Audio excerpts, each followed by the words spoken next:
encara es m'he imaginant.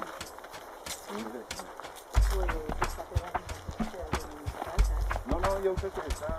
No, que em sembla molt bé. Però jo m'he ajudat.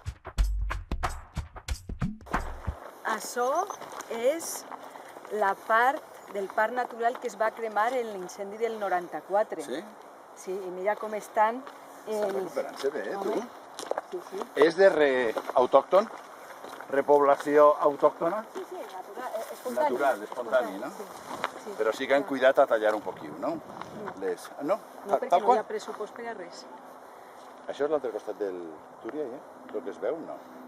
Això és una cosa que està movent-se en tota l'horta, tot el tema de l'agricultura ecològica, que si tinguera un poquiu d'ajuda, en primer lloc, en quant des de les llavors, després d'ajudar-se des d'un punt de vista agrari, i després en quant a la comercialització, que és el punt fort, que en la ciutat de València es permetera la comercialització de productes ecològics, aquest projecte podria donar vida i treball a mogolló de gent.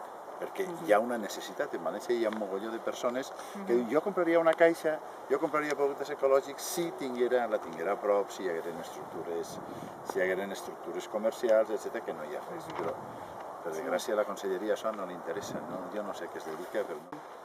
Els cultius transgènics, que són cultius que damunt són insecticides, perquè maten els insectes, han creat resistència en els insectes. És a dir, que els insectes ja se'ls estan menjant. De tal manera que els insectes s'han fet més forts i no només se mengen la daxa transgènica, sinó totes les altres. Sinó totes les altres que no són transgèniques. I clar, això està suposant molts més problemes per a l'agricultura en general. Estos debats que ens diuen, és que les energies renovables no estan madures. Ara ja no diuen això, perquè les energies renovables està demostrat que poden substituir les energies convencionals. Ara diuen una altra cosa. Ara diuen que són cares.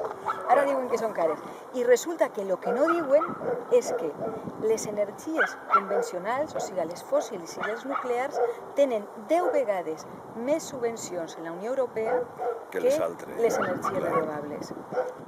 Una economia verda, d'un respecte ambiental, i després una cosa que jo crec que hem de començar a plantejar-nos-la de veres, canviar el model productiu, un model més auster, on tinguem en el punt de vista les persones, més que el dèficit. Te diuen, no, es que queremos crear muchos puestos de trabajo. Però com? Continuant amb obra dura, amb inversions milionàries i que després els llocs de treball que creen aquestes obres, l'EAC AVE, l'EAC aeroports, fantasmes i tot això són pràcticament zero. I en l'impacte ambiental que tenen, impressionant, és tirar diners i és una burla a la gent. És tirar diners.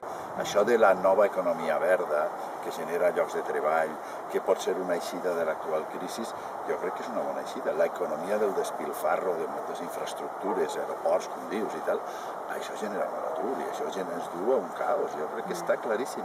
A mi me sembla molt bé que ens prometen una altra vegada que van a ser d'esquerres i que ens diguen que viene el lobo del PP. Dius, molt bé, però escolta, ja ens ho has dit tantes vegades que ja no tenen 15 anys. És que ara ja no tenen, ja han perdut la seva oportunitat, ja no tenen credibilitat i així el que fa falta és que una ventolera se'ls emporti en forma de compromís seco. Jo crec que sí, no hi ha més remei. Jo crec que això és fonamental. polítiques. A mi me sembla fonamental i sobretot aplicar el que tu dius, altres polítiques.